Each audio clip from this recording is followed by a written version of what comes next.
हाँ जी guys, good morning everybody. Welcome to our YouTube channel. Just give me a confirmation whether I'm audible and visible or not. If I'm audible and visible, just let me know. Audible. Okay. So someone has a question that despite much of the disagreements why China want India to cooperate with it, like making us SCO member, isn't that anything we should get aware of? Okay. So this question is of Prateek Kumar Arya. Right. Prateek, when we talk about SCO, right, it is, yes, China is a member of it, right? China की ही starting रही है अगर हम SCO की बात कर रहे हैं, right? But one thing we have to understand that China wants most of the countries to come on the board for its Belt and Road Initiative. This is the most important thing because now they are taking the mandate of SCO beyond defense and security. They are making it beyond, let's say, security from the security point of view. They are going towards the connectivity point of view as well as the Belt and Road Initiative as well. That's why India didn't, let's say, heed on to that particular cooperation, and India stayed away from the consensus on BRI as well as the economic cooperation. India ने वहां पे उनका साथ नहीं दिया है. This is the thing that we have to understand. I hope this point is clear to you guys as well. Okay. So let me begin the session for today.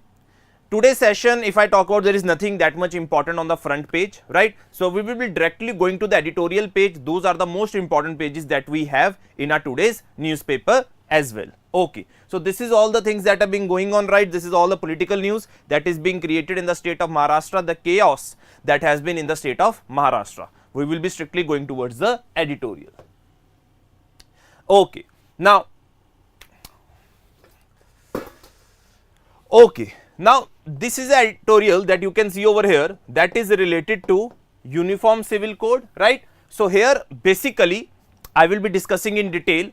They are talking about why Uniform Civil Code needs to be implemented, right? So this is a little bit political article, but there are certain points that we need to understand when we talk about that why we need a Uniform Civil Code, right? So these are the positives that why shall it be implemented, right? So we will try to cover it and what are the various points that we need to cover that when we have to think about Uniform Civil Code, right? So let's begin the session for today and try to understand this concept of Uniform Civil Code.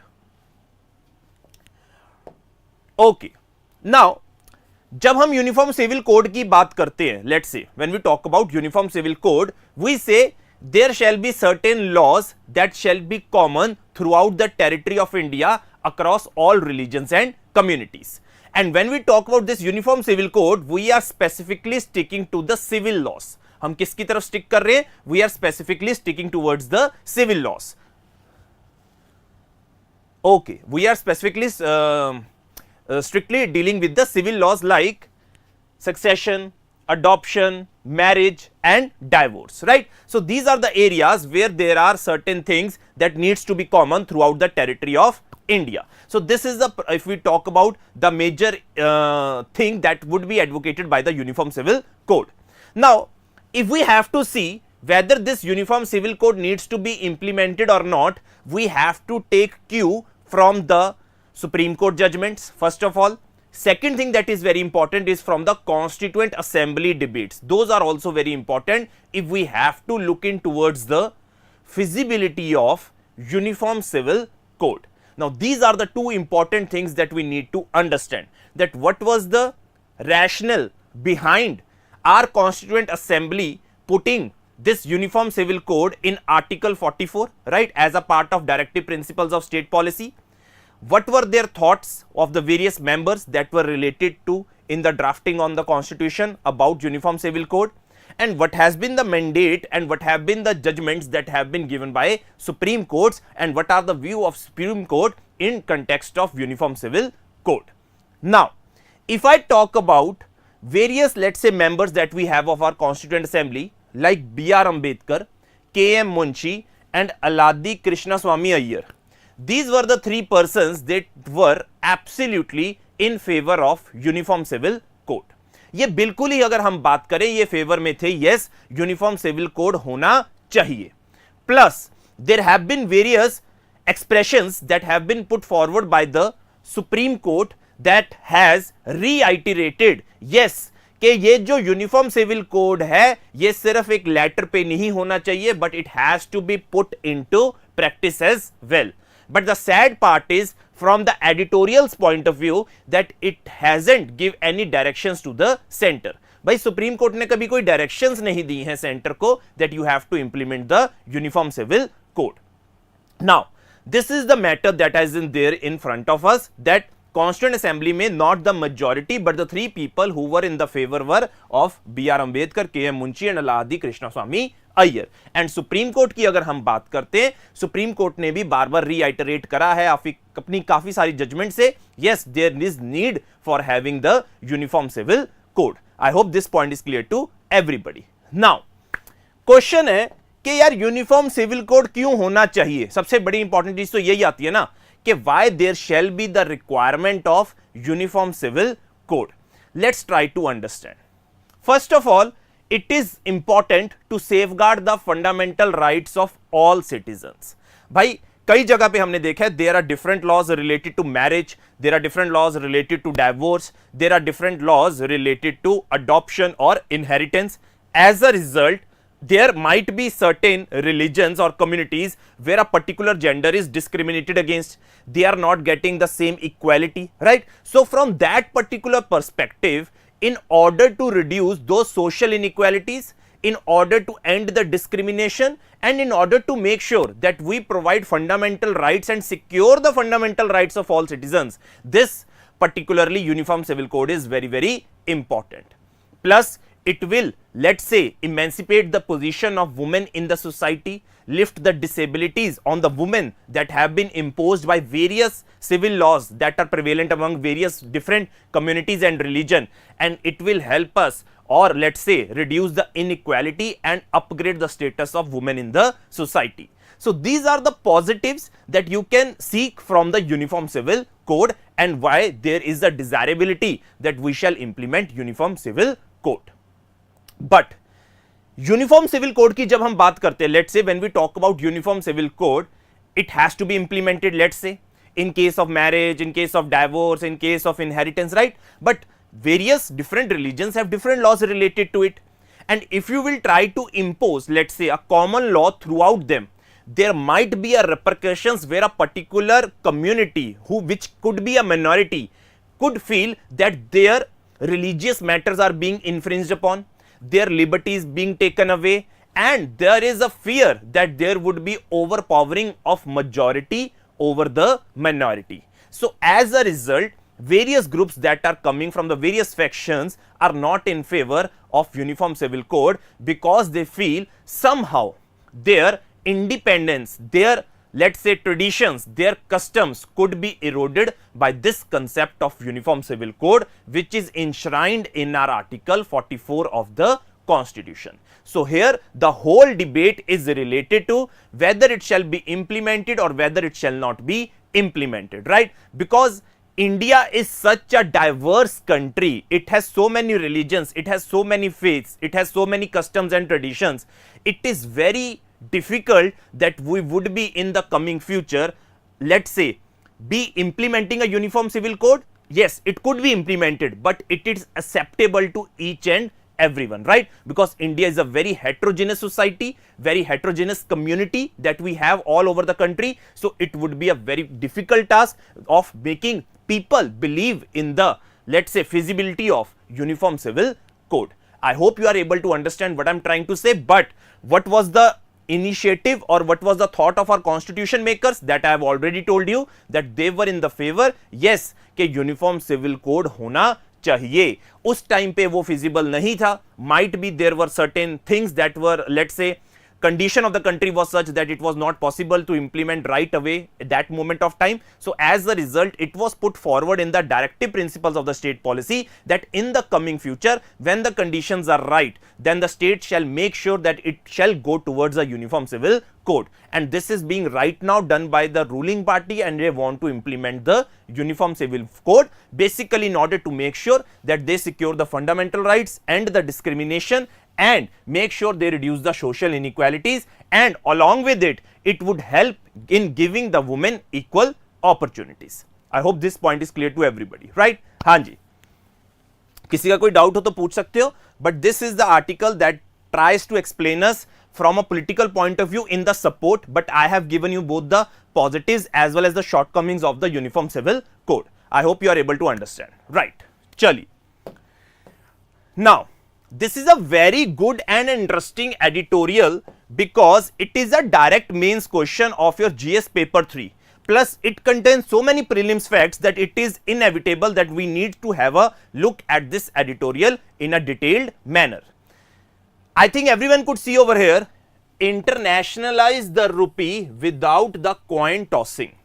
Now, this is a very interesting thing and we have to understand certain aspects. Now, when we talk about internationalizing the rupee, it means Indian rupee is used for the payment and the settlement in the case of transactions. Very very simple कि Indian rupee को use किया जा रहा है payment और settlement के लिए. Let's consider an example before, let's say 1966. During 1950s to 65, it was the Indian rupee that was being used in the Gulf countries. Very important.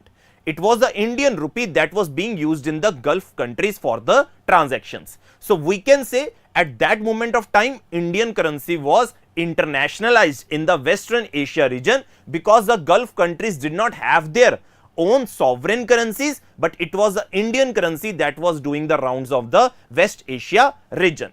But it hit certain roadblocks after that, and over the period of time, the demand of Indian rupee, or we can say the demand of internationalization of Indian rupee has hit a certain roadblock, right? What have been the various steps that has made the investor or the financier that has lost the confidence in Indian rupee? Let's try to see those particular points. Now, when we talk about internationalization of rupee, certain events in the past have in fact impacted the confidence of the investors. What are those things? In 1966, there was devaluation of currency that was carried out. If you have studied the second year five-year plans, third 5-year plans, you must be knowing between the period of 1966, after that there was no 5-year plan for 3 years because we were in a very difficult situation. There was balance of payment crisis. So as a result, what we did, we devalued our currency. Whenever there would be volatility in our exchange rate, कभी भी उस time पे हमारी जो currency है internationalise नहीं हो सकती है, बिकॉज इन्वेस्टर क्यों चाहेगा उस करेंसी में इन्वेस्ट करना जिसका दाम कभी भी ऊपर हो सकता है और जिसका दाम कभी भी नीचे हो सकता है, right? So why would a investor keep the money in the rupees, right? It wants to make sure that that particular currency is stable. So this is one of the first reason that has impacted the confidence in the past. Second major reason is demonetization that was carried out in 2016. Now, one thing you have to understand that demonetization rolled back 500 notes and 1000 rupees notes, right? This was a demonetization on 8th November 2016 where 500 and 1000 notes were taken or were rolled back by the government, and they were no longer the legal tender. You have to remember this point, that 500 note and 1000 note were no longer the legal tender. But it created a lot of problems for the, let's say, our neighboring countries like Nepal and Bhutan, because they had a lot of currency in Indian rupees of 500 and 1000 rupees notes. So that money essentially became, let's say, of no value because it was no longer the legal tender. And the third thing that is, we could say, impact the confidence is recently what the government has done, that it has rolled back the 2000 rupees notes. whenever जब भी ऐसे steps लिए जाते हैं जहां पे बहुत सारी वॉलिटिलिटी देखने को मिलती है एक पर्टिकुलर कंट्री के अंदर अपनी करेंसी को लेके, then always there is a feeling among the investors that we can not rely on this particular currency. So as a result India की जो इंटरनेशनलाइजेशन है उसकी अगर हम डिमांड को चेक करें over the period of time, it has reduced. And if we talk about the average share of Indian rupee in international trade, it is around how much? It is around 1.6%. बहुत ज्यादा कम है. क्या है? बहुत ज्यादा कम है. It is around 1.6%. Now, there are three factors that I've already told you which impact the confidence of the investor. Plus, there are other things as well that doesn't allow, or let's restrict the India's internationalization of the rupee. What are those things? Okay, this is the thing that has been done by India as well, right? I will tell you what are those things that basically restrict the confidence. But यहाँ पे चीज आपको समझनी है कि India ने ना बहुत सारे अकाउंट्स खोल रखे हैं, vostro account, it was basically make sure that the Russians deal with us in terms of rupee, but recently I have told you that they are not doing it in rupees because we have a trade imbalance, as a result most of the payment अगर अभी हम recently देखें तो yuan के अंदर हो रही है, right, so it is not being carried out in Indian rupees, plus we have certain currency swap agreements with different countries as well, but that is not helping us a lot. Why it is not helping us? The reason is that our currency is not fully convertible. This is the major thing that you have to understand. हमारी currency fully convertible नहीं है. जब हम capital account की बात करते हैं, हमारी करेंसी फुली कन्वर्टेबल नहीं है. उसके ऊपर रिस्ट्रिक्शंस हैं. अगर हम बात कर सकें कि कितनी आप कन्वर्ट कर सकते हो, कितने में आप ट्रांजैक्शन कर सकते हो, तो there are lot of issues when we talk about in the convertibility aspect. As a result there is lesser international demand, plus there is a lot of exchange rate volatility. I think सबको पता है कि रुपी का दाम काफी बार नीचे चला जाता है, 80 रुपए पहुंच जाता है यूएस डॉलर के मुकाबले, right. So it is a lot of volatility that is there in the exchange rate. Because volatility है, उसका इंपैक्ट किसके ऊपर पड़ता है? करंट अकाउंट डेफिसिट पे पड़ता है और कैपिटल अकाउंट डेफिसिट के ऊपर भी पड़ता है. Now one thing you have to understand and understand it very carefully. अगर तुम्हें अपनी करेंसी स्टेबल करनी है, रिजर्व करेंसी बनानी है, हार्ड करेंसी बनानी है, you have to make sure that your parameters of macro economic indicators like fiscal deficit, inflation rate, current account deficit, capital account deficit, they needs to be stable numbers. अगर आपका fiscal deficit बहुत ज्यादा है, inflation बहुत ज्यादा है, कोई भी आपके देश में रुपीज में इन्वेस्ट नहीं करेगा, क्योंकि आपकी रुपी की वैल्यू कभी भी गिर सकती है. So that is the thing that you guys have to understand, that these are the areas of concern which is not leading us to internationalisation of what? Our rupee currency. But this article talks about that there could be certain reforms that could be taken by the government if they seriously want to internationalize our rupee. What are those reforms? They are saying कि full convertibility नहीं है तो आप full convertibility कर दो. यही सबसे बड़ी प्रॉब्लम आ रही है ना कि आपके देश में full convertibility नहीं है, so you shall go for the full convertibility thing. Second thing they are saying is you need to have a more liquid rupee bond market. Very important. There needs to be development of bond market where people are investing in the Indian currency. Very, very important. And it shall be liquid as well. Third is additional currency swap agreements. This is also very important. If you want that your currency is being used by various, let's say, countries, you have to make sure कि आप currency swap agreement है उसको ज्यादा से ज्यादा उसके base को increase करते हो.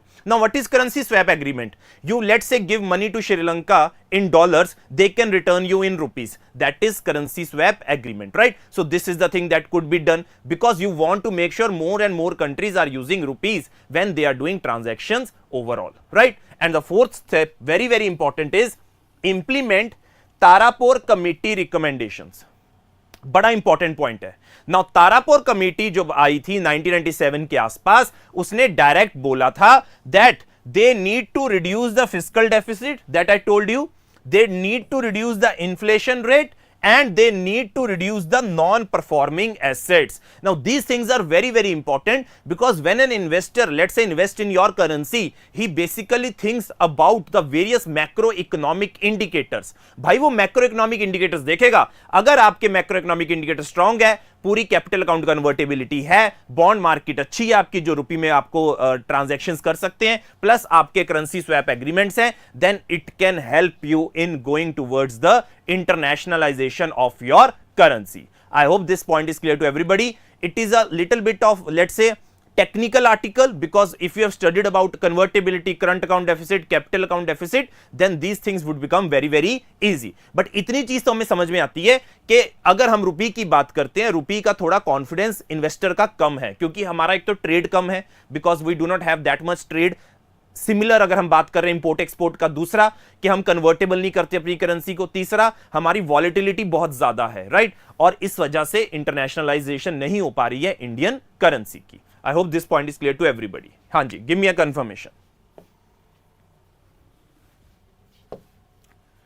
Okay.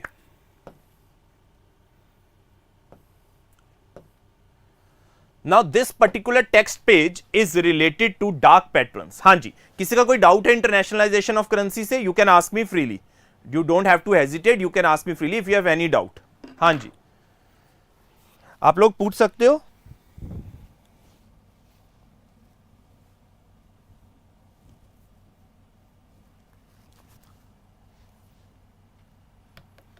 हाँ जी guys. Okay. Now coming to the next news article, it is very interesting. That is understanding the dark patterns. Now I have already told you the dark patterns could be the misleading advertisements, misleading interfaces that leads or manipulates or deceives you to accept them, and you are not able to go to the desired page because of these particular dark patterns that are inherent in the system whenever you are using any online platform. So that is the dark pattern, right? I think everyone must be aware कि उन्होंने कभी कभी internet चलाया होगा, right? Internet चलाने में cookies आ जाती हैं, राइट? एक चीज होती है कि एक्सेप्ट करना कुकी, एक होता है रिजेक्ट करना. कई बार रिजेक्ट करना बड़ा मुश्किल हो जाता है.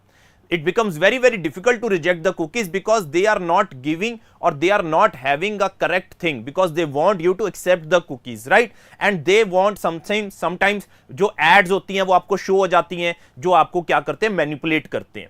And what we call them the dark patterns in the online field, right? Now these are the dark patterns that they are talking about in this particular text page. I can refer as well.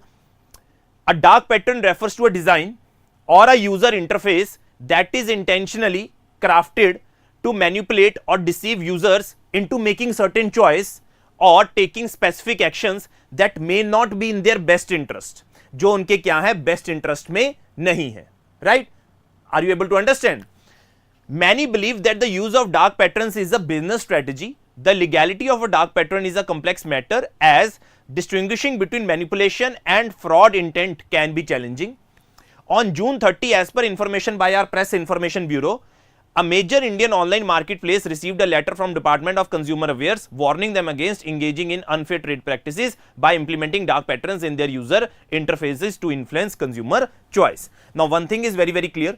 There is no such law that is there to regulate the dark patterns, but recently there have been instructions that have been given to online marketplaces from our Department of Consumer Affairs in order to make sure that they are not implementing these dark patterns that basically infringe upon the interest of the consumer, of the clients and of the customers, and make them go towards basically going towards those particular choices that are not desirable, because it could be manipulation or it could be deceiving that particular customer. और ज़्यादातर हमने देखा है it is basically the business strategy that is being implemented by these online market places. ये आपने काफ़ी बार देखा होगा. Let's say some of the dark patterns that I can make you understand is, let's say सभी order करते हैं जोमेटो से. हाँ जी, एक बार बताओ, सभी ऑर्डर करते हैं जोमेटो से?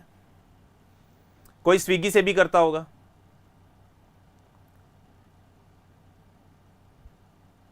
राइट? अब आपने उसके अंदर देखा होगा, if you add something to your cart, right, there are certain recommendations that already puts them in your cart as well, even though if you have not selected them, right? कि आपने कुछ खाने की चीज मंगाई, रसगुल्ला, कर्ड, रायता, वो already क्या होगा, आपके इन्फ्यूज हो जाएगा आपके कार्ट के अंदर, right? So those are the things, those are the business strategies that are being used by these online marketplaces, and this is the thing that has been told to them कि please don't indulge in these practices, because these are what we call as the dark patterns that are there in the online marketplaces, and these are the things that needs to be reduced and needs to be ended by the online marketplaces, right? But there is no such law that is already there in relation to regulation of these, let's say, dark patterns that are now becoming more and more frequent in the strategies of the business strategies of these online marketplaces, right? Okay. Now moving to the next part. Now this is a very interesting text page. It is related to High Seas Treaty. What is this High Seas Treaty? It is United Nations Convention of Laws of Sea, right? That basically talks about what are the various rights the countries have in the ocean region, right? In their territorial zone, in their exclusive economic zone, and in the high seas. So this particular treaty recently, इसके अंदर एक let's say United nation convention के अंदर एक treaty sign करी गई है, that is by the name of marine biodiversity of areas beyond national jurisdiction. marine biodiversity of areas beyond natural, or we could say national jurisdiction. Now, one of the things that you have to understand, that they are talking about this, let's say this is a particular country, let's say in the ocean, this is their national jurisdiction. Beyond this, this is, we can have, this is a ocean marine area, and there would be lot of biodiversity in this particular marine area. So the question is related to this marine biodiversity of areas beyond the national jurisdiction of this particular country. Now, there are various problems that are being faced by the marine biodiversity in this particular areas, like increase in sea surface temperature, I can write as well, increase in sea surface temperature, right, this is one of the problems, right, degradation of biodiversity, problem of pollution, plus there is also another aspect to it. Let's say whenever any country or a set of countries are exploring this particular area, they might be getting something from this biodiversity that might be very, very important for medicinal purpose, for economic purpose, for research purpose, or for aesthetic purpose. Whenever you are using something and extracting something from biodiversity from this particular purpose, we used to define it for a particular word, and we use a word called bioprospecting. What we use, हम एक particular word use करते हैं जिसका नाम होता है bioprospecting. It is basically extracting the information or the benefits from the biodiversity. But there have been international conventions and treaties that basically says whenever this information or their access has to be got, the, let's say, the benefits needs to be shared equally.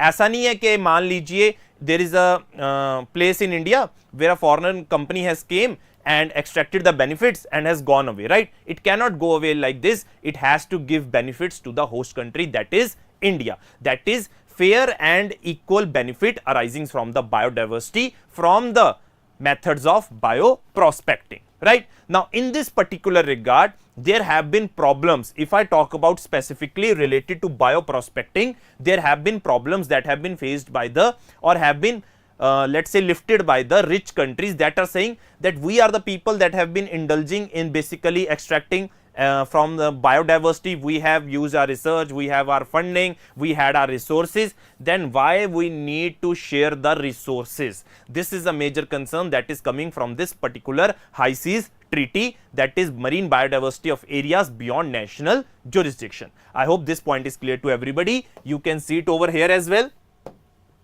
On June 19, United Nations adopted this treaty. The treaty aims to address critical issues such as sea surface temperature, overexploitation, overfishing, coastal pollution, and unsustainable practices beyond national jurisdiction.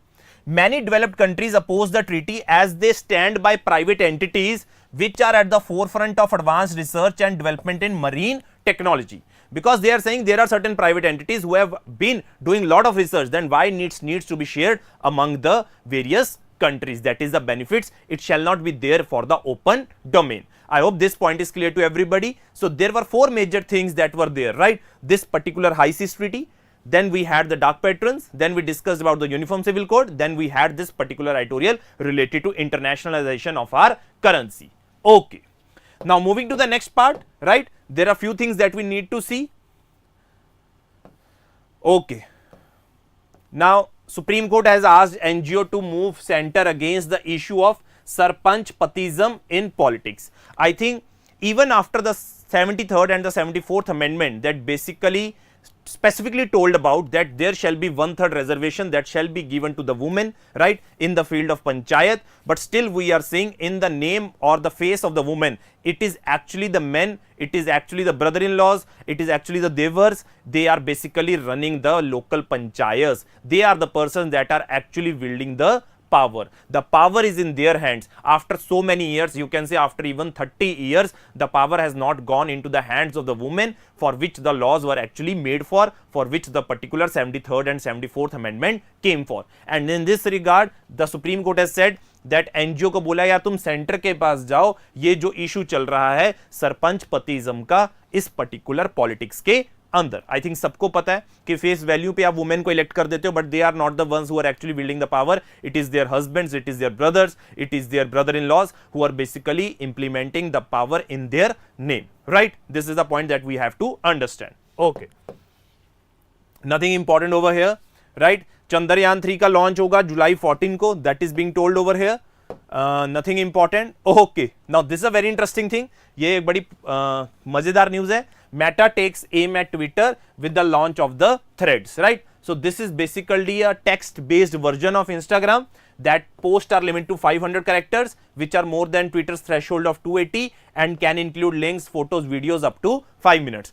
So basically Meta is giving a challenge to Twitter by launching its own, let's say, micro blogging platform like the Twitter, but it has enhanced applications and its name is Threads, right? And you can see the logo as well. Okay, यहां पे ऐसा कुछ important नहीं है economics के page में, अभी कुछ हुआ नहीं है, अगर होगा तो इंपॉर्टेंट हो जाएगा। And this is it for today, right guys? So I hope you liked the session. It was a very very important newspaper for today. There were lot of important editorials in the today's newspaper.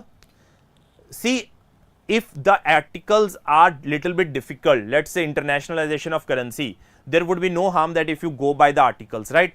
One thing it would be doing is help you more understand the editorial. It would help develop a reading habit in you guys, and now if you read the articles it would be a cakewalk because you have just listened to the analysis, right?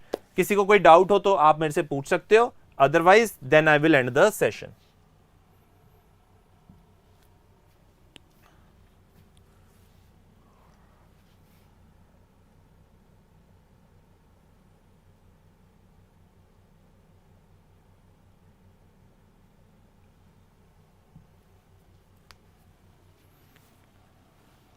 Okay guys, so that's it for today. I hope you liked the session. So keep liking, sharing and subscribing, and we will see each other tomorrow same time 9 AM. Till then, take care. Bye bye.